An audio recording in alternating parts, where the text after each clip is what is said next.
sig, at de har ikke forladt ambassaden, men de er til en del på ambassaden. Ja, så de 20 minutter.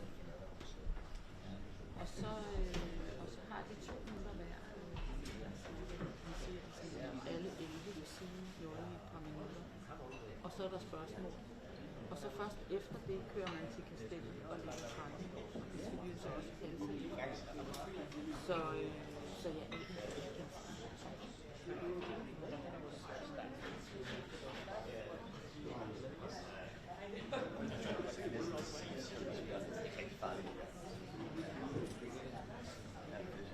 ja, nej, det var nemlig det, jeg lige ville have netop. Hvis du ikke lige havde ringet, så stod jeg lige og ledte efter Torgens nummer, for så ville jeg have sagt til ham, det kan godt være, at det bliver lidt.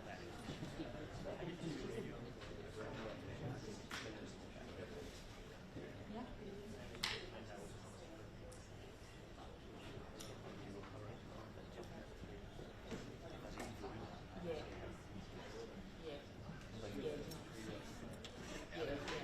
Ja, så kunne det være lidt heldigere, hvis de var der, eller hvis det skete i baggrunden.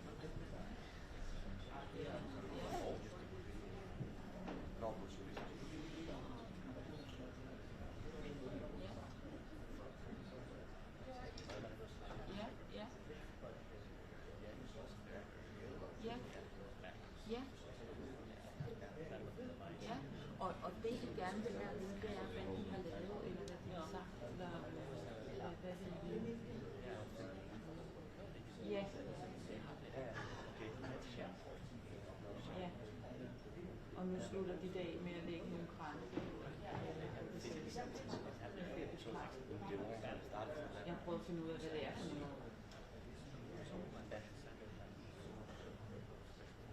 Ja, men det kan også være, at der er ikke noget.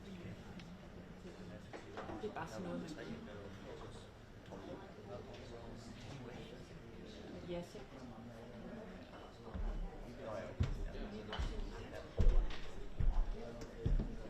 Ja, det er det. Det er historie. Det er bare det.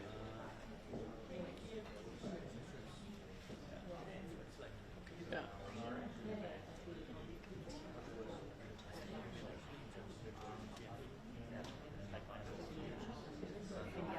Jeg var der ikke i går, og jeg holdt fri, så der er ikke skide op til det. Men jeg hører selvfølgelig, hvad de siger her.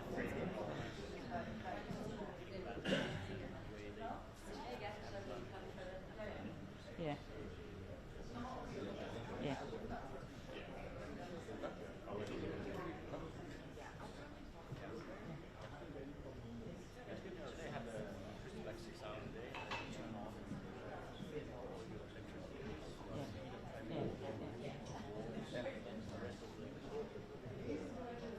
Lige præcis. Det kan jeg muligvis jo. Det skal sgu nok gå. Jamen, that's actually what happened. Ja. Ja, lad os aftale det. Og så giver jeg en melding, når de er færdige her på radioen, så vi siger, hvornår. Everybody wants to get plugging it in at the same time. That happens again. Jo. Og det...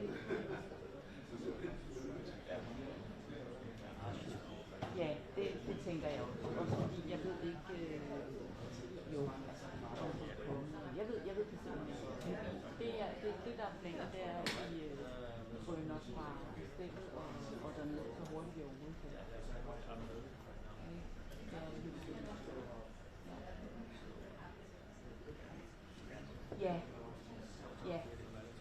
Ja, plus at det er også de andre 4 biler, som er så til jagt og sådan noget, er der også noget andet at bygge på, og så er der også en nogen for... Man skal stille hvilke her. Ja, det er super, og jeg giver en melding, hvis der er noget, der rykker sig. Okay, godt.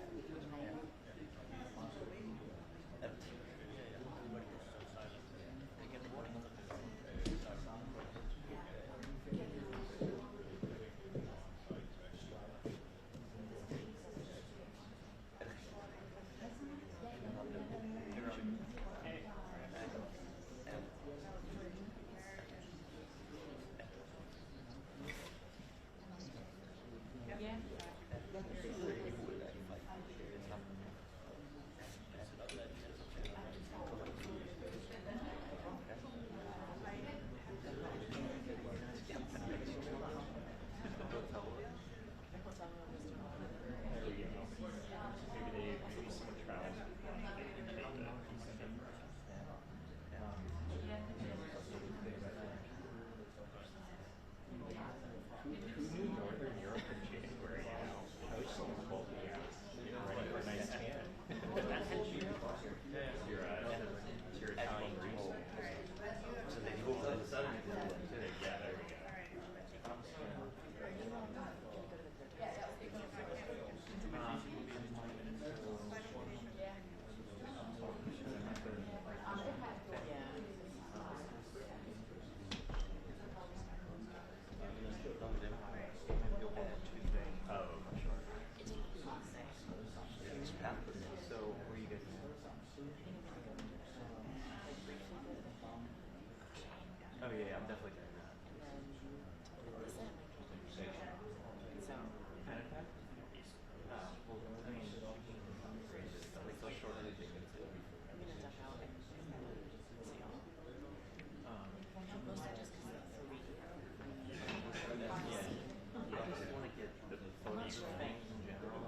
Spørgsmålet er, hvad er det forsøg, der betyder,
discussing whether they will all take a moment to sort of give remarks, or if they'll just sort of have opening remarks and then open to questions. I think they're going to start and try and get a question from the U.S. side, the Greenlandic side, and the Danish side, and then they'll open up to something broader, okay? Just so that at least all the different equities in here have a chance to ask something. So that's the thinking right now. When does it end?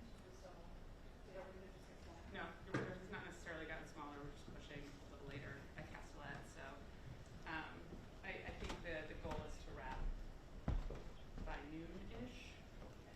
So. And you know that we're live on For this, right now, while I'm talking to you? Not right now. Really good thing to know. It's fine when you go live. But you're going to go live in 4 minutes? Okay, 1 second. Okay, great. So when will it start?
Good morning, everyone. Thank you for joining this bipartisan, bicameral congressional delegation.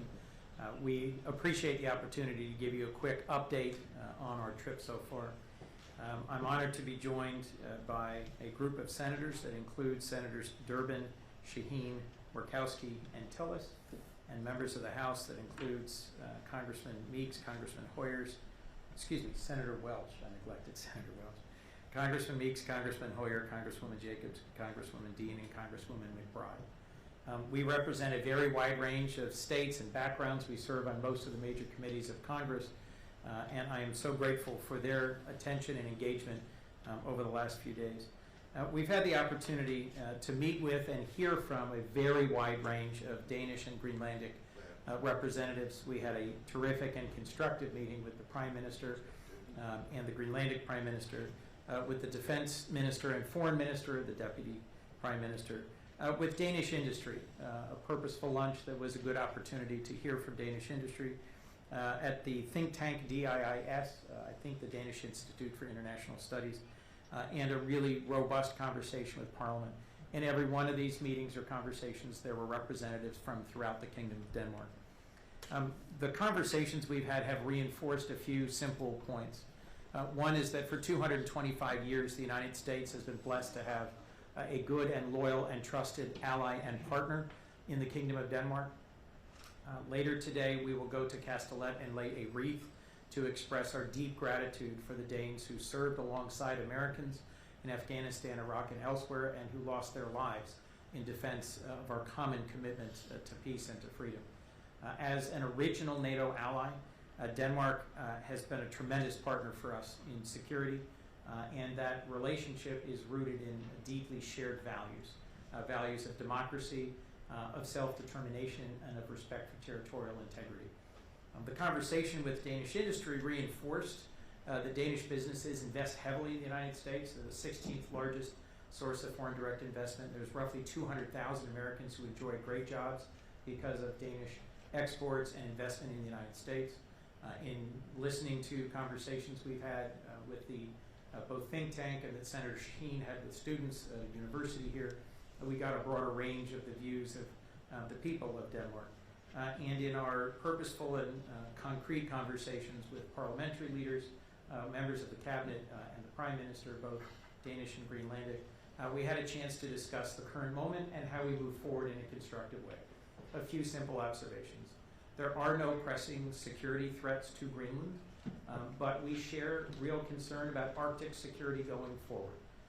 As the climate changes, as the sea ice retreats, as shipping routes change, there are legitimate reasons for us to explore ways to invest better in Arctic security broadly, both in the American Arctic and in our NATO partners and allies. Second is that we seek to find a way forward through this moment that reinforces the 225-year-old partnership and alliance between the people of the Kingdom of Denmark and the United States.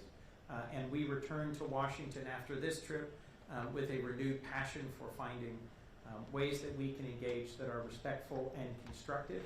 It was made very clear to us, as it has been repeatedly over the years, that if the United States seeks to invest in partnership respectfully with the people of Greenland in accessing possibly newly available critical minerals or rare earths, that would be welcome.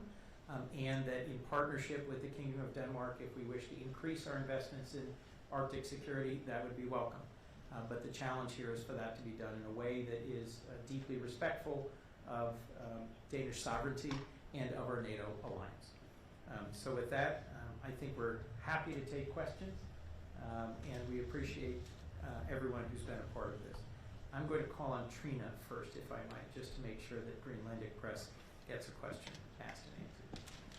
Thank you And so please, much. I encourage members of this delegation, if you've got an answer that you think we have to give, that I please jump in. Thank you so much, Senator Kuhn.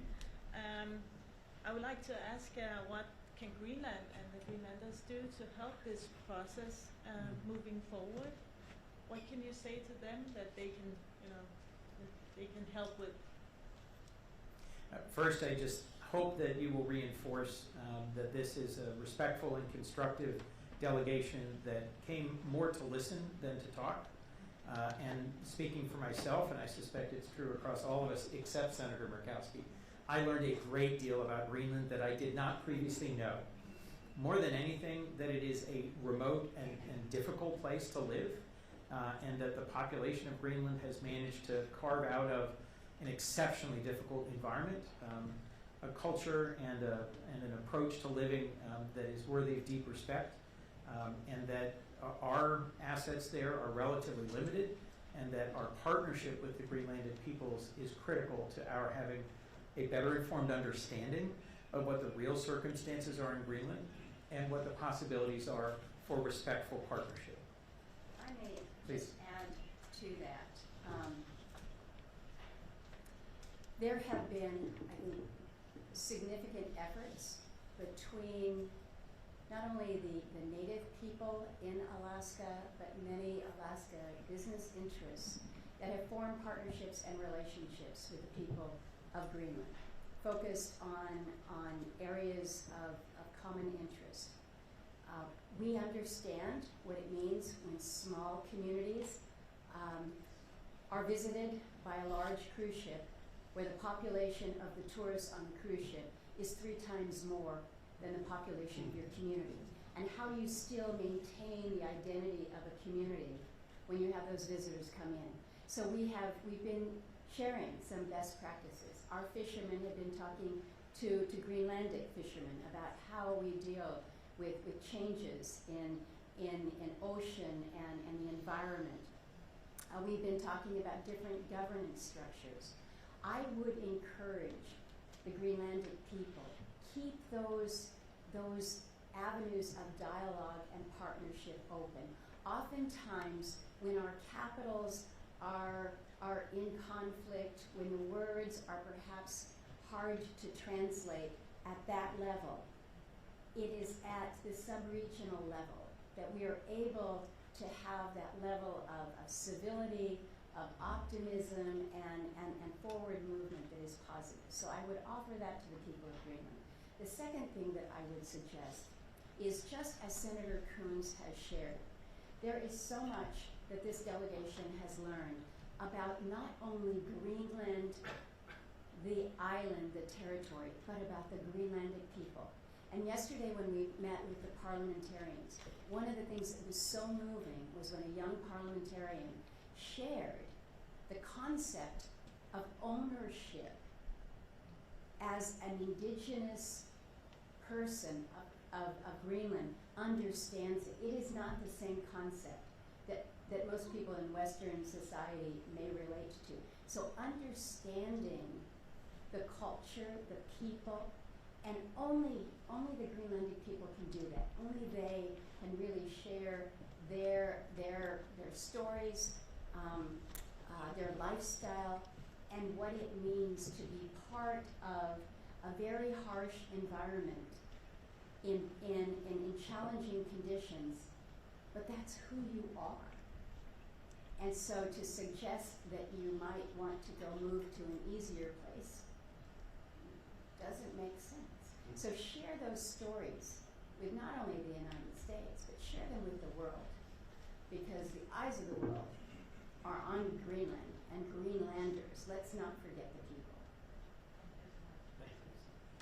My first trip to the Arctic was with Senator Murkowski, and you can see why.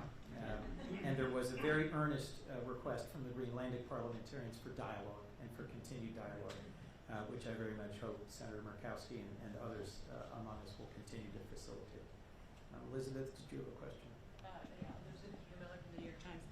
As you know, Donald Trump has said that he wants to own or take over Greenland because, well, that's what I feel is psychologically needed for success. I mean, right now, you're a part of a delegation that is engaging in traditional diplomacy, reassuring an ally. You are doing what has traditionally been done for years and years in a crisis like this. But given that Donald Trump seems to have a psychological need for Greenland, which he says, how can you counter that with traditional methods, especially when so far publicly there have been minimal Republicans opposing this? Well, Elizabeth, thank you for the question. I can't speak to President Trump's psychological needs. That's really not my goal here. Your question, though, is repeating something he has said. I'll say this. One of the things that's been made clear to us is that the people of Denmark are very anxious, are quite concerned, and the people of Greenland even more so. And that this current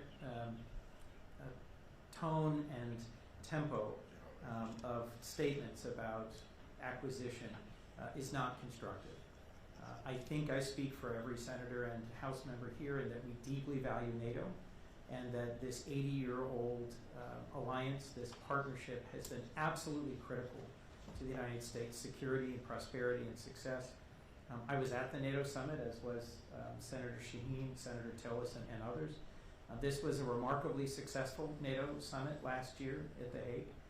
NATO has dramatically stepped forward. Denmark, the Kingdom of Denmark, is now spending 3.2% of its GDP on security. NATO, in some ways, should be celebrated and embraced as being stronger than ever. Greenland is a part of Denmark. Denmark is our NATO ally. That should be the end of this discussion, in my view, because I think to do or say anything that puts at risk our trustworthiness as an ally is fundamentally strategically dangerous for the United States. So, in recent conversations with ambassadors from other countries, from the Indo-Pacific, from throughout the world, if we do or say things as a nation, and I'm speaking as a senator, if I do or say something that causes a close and trusted NATO ally, there is almost no better ally to the United States than Denmark. If we do things that cause Danes to question whether we can be counted on as a NATO ally, why would any other country seek to be our ally or believe in our representations? In terms of my psychological needs, knowing that the United States is a respected and trusted ally and partner around the world is a core part of what, speaking for myself, I'm trying to accomplish. And I'll let others in the delegation disagree if you do, but I think a lot of our security as a nation has rested on our being trustworthy. We're the Article 1 branch.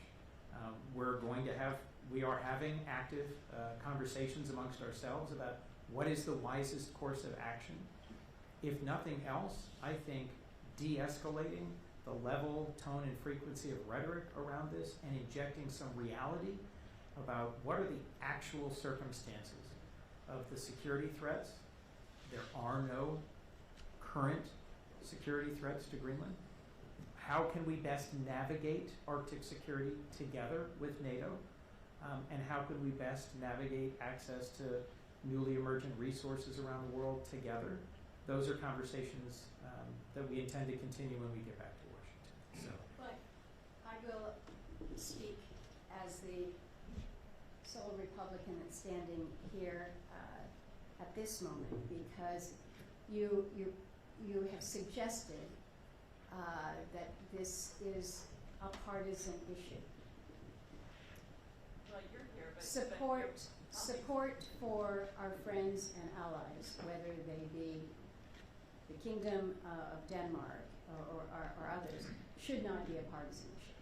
And I think it's going to be important for us as members, not as Democrats or as Republicans, but for us as members of Congress who have been here at this moment in time, to return to Washington to speak to all of our colleagues and those in the administration about what we have heard, what we have shared, so that there is again greater understanding.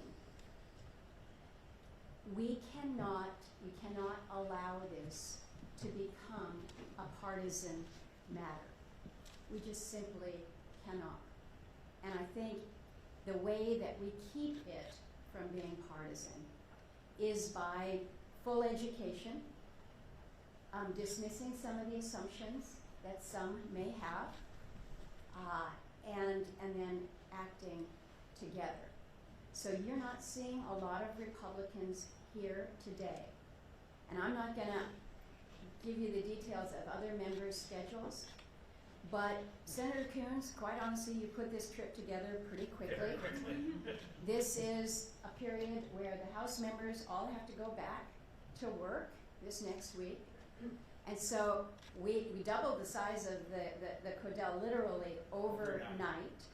And I don't think that the absence of Republicans is because they don't care about this issue or they have already decided what side of the fence that they may be.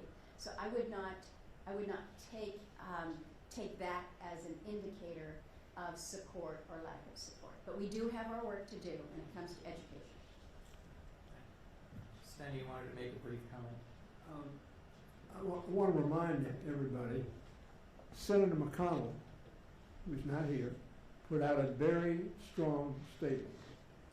Speaker Johnson and Leader Thune have both implied that this is not an issue they believe is going forward in terms of the President's observation. I think that's important. They're not here, but they are the leaders, the former leader of the Republican Party and the two present leaders have made that clear. And Congressman Hoyer is the co-chair of the Danish caucus in the House, and his co-chair very seriously explored coming with us, as did several others. As Senator Murkowski put it, this was put together on very short order. Can I just follow up? How much support do you have among Republicans in the House and Senate? This is not a nose counting exercise. Okay. This is a trip to come back with ground truth based on a respectful and constructive visit with Danish leaders. Please, if we could. Senator, first off, thank you for being here. Thank you for doing the press conference. Senator Murkowski was just talking a lot about sharing the experiences of Greenlanders, an issue she's worked on a lot in the past, and you all have learned a lot more about on this trip here. As you know, President Trump has talked to top Democrats over the last week. For example, he reached out to Senator Warren, he reached out to Senator Schumer, who met with him at the White House. Seems like President Trump is more interested, or in the mood at least, to talk with Democrats these days. Do you see an opening potentially when you go back to Washington to maybe reach out to the White House, maybe reach out to the president and share these experiences with him, given everything you learned and just the importance of what you're talking about in maintaining the structure of the NATO I'd certainly welcome the opportunity to talk. We haven't spoken since the inauguration. Secretary Rubio is someone who I served with for 15 years, as did a number of my colleagues. And I think we might also reach out to Secretary Rubio, since those of us who were on the Foreign Relations Committee, that's more directly our point of contact. But frankly, constructive in conversation with the Trump administration, in my view, is welcome, because there's a lot of facts on the ground here that are worth exploring and better understanding. Please. And if you tell me your name and your outlet, please. Berit Zesmer from the national Danish outlet TV2. Thank you, TV2. I'm going to stay on the subject a little bit with my what my American colleagues also said. One thing is that you have a renewed passion and that you're going to go back with new knowledge, you're going to share it. But is there going to be a bipartisan resolution in Congress? What is going to be concrete out of this trip? Because I think a lot of people in the Kingdom of Denmark, all over, are very interested in knowing what is going to be the output of this trip. And in the same matter, can Senator Murkowski, can you confirm that Danish officials told lawmakers this week they worried an overly partisan vote could undercut or jeopardize their position? I worry that going to a specific legislative vehicle right now today is premature, and that frankly, to the point just made by Andrew, having conversations between our two branches, between those who are here and at many other briefings, the Danish foreign minister was we met with him in the Capitol 48 hours ago, I think.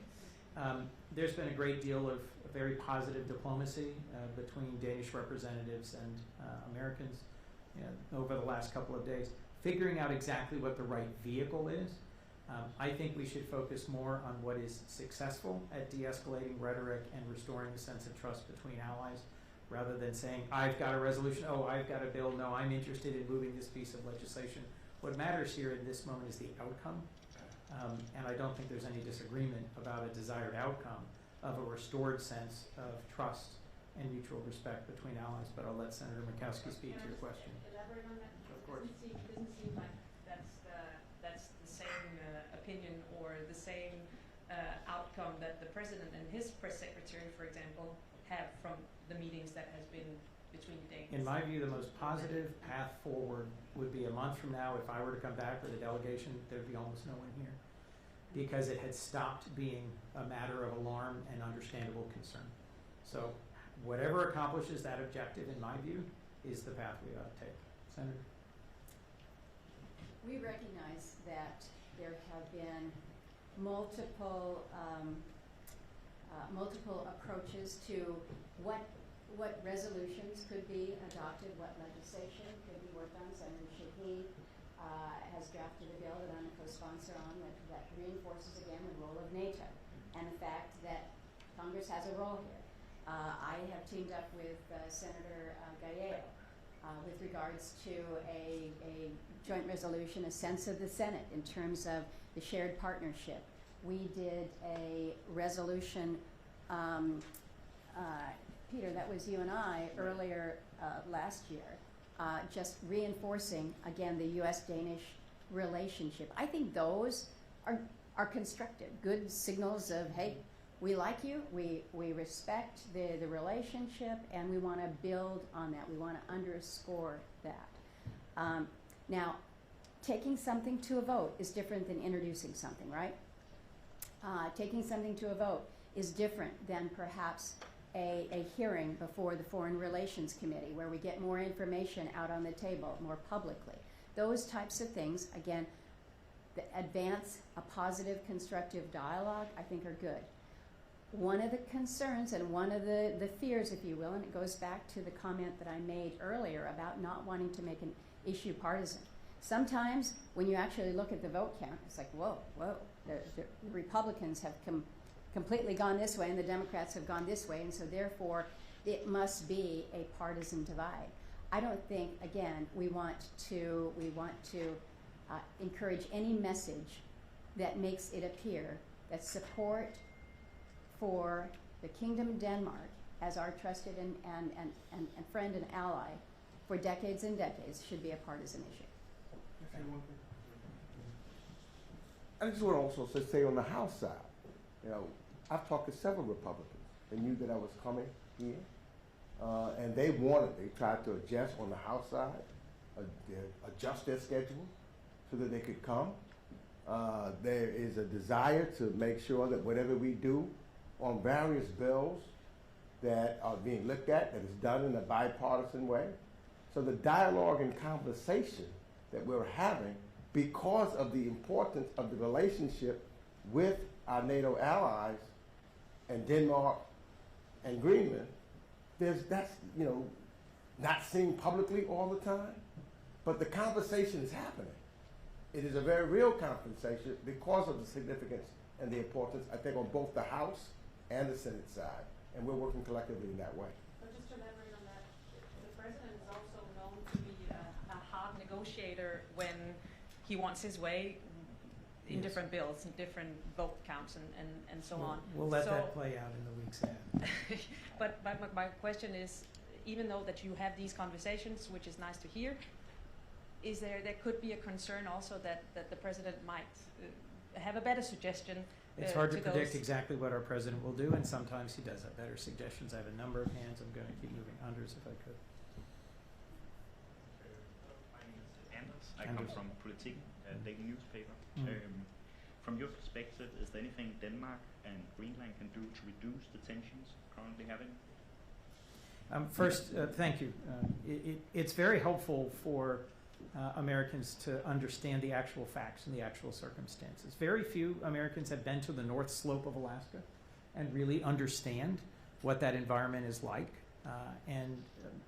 Bluntly, most Americans don't understand the dynamics within the Faroe Islands, Greenland, Denmark, what makes up the Kingdom of Denmark, and just understanding that.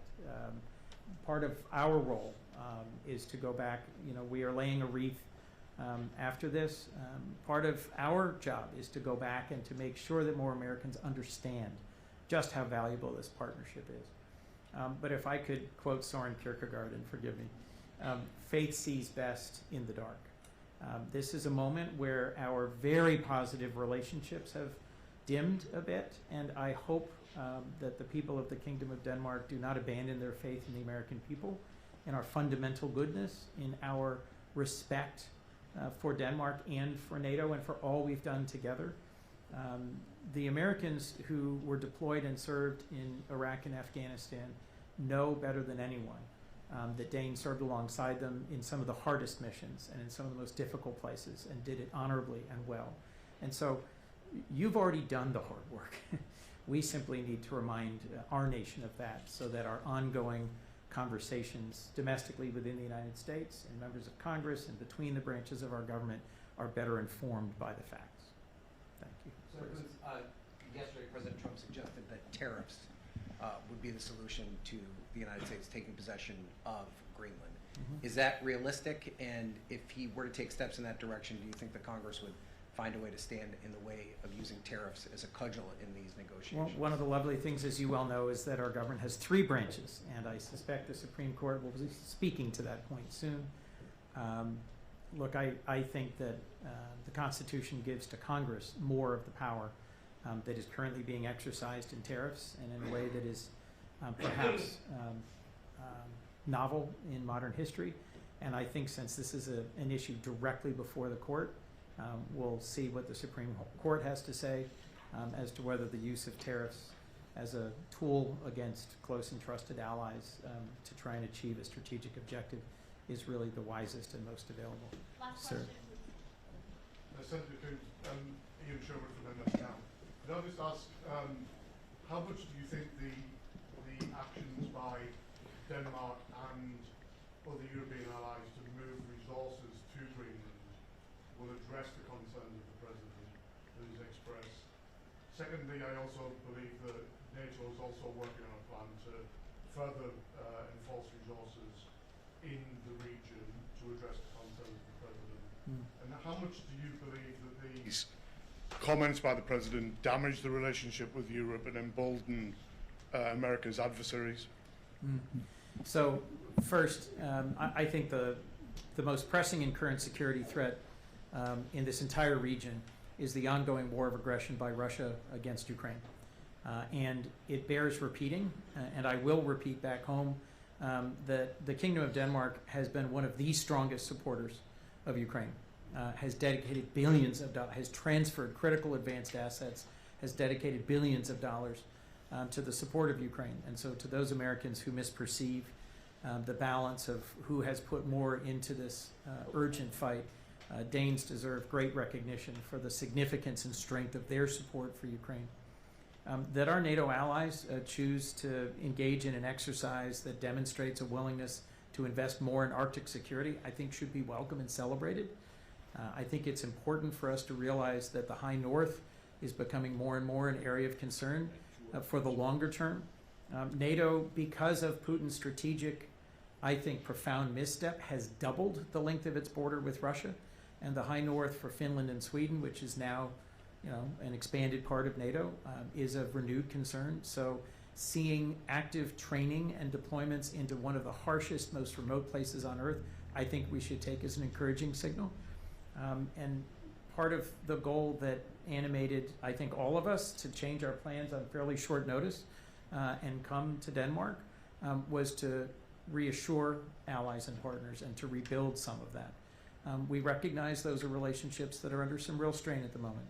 But after a very successful NATO summit, after a number of important steps in Congress to reinforce support for Ukraine, I think we should see this as positive movement by our NATO partners, that in so many ways they are stepping up and increasing their defense, their training, their investment in our shared security. Thank you all very much. It's been wonderful being with you, and thank you to this great delegation. Thank you.